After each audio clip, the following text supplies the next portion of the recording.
if you have travel plans this holiday season, do not forget each state has different COVID-19 protocols in place. So we're going to chat about them in today's DBL Drive, sponsored by CarShield. So many states are still requiring you to self-quarantine for 14 days before visiting or leaving. For example, Illinois, Kentucky, New Mexico, and now Kansas. And here's the thing, they won't even let you in.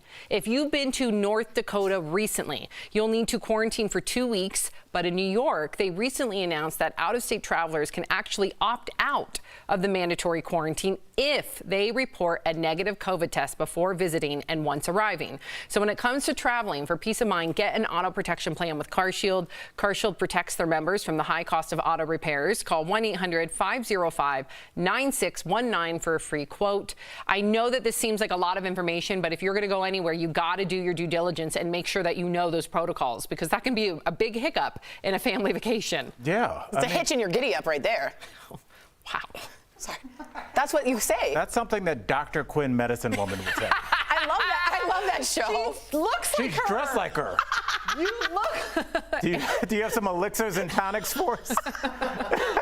Oh, my goodness. Oh, sorry, continue.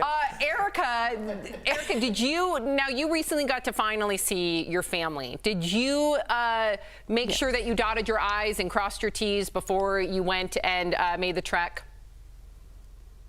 Well, we did rapid testing before and after, but we also were heading to the Midwest in a place where the community masks were advised, but not necessarily implemented or mandatory. How did you handle that? So I was sure before I came back. It was actually shocking to me. That's the reason why I'm so careful with my words right now, because I couldn't believe we were at the grocery store and like people were just straight up walking up to you with no mask on, yelling down the aisles. I was like, what is happening right now? And I didn't understand That's what we need, a national mask mandate, because the virus doesn't care what states you are in. And also, again, tracing. I want to know, it's great that some states are doing that. I want every state to do that, so we have a registry of what's going on.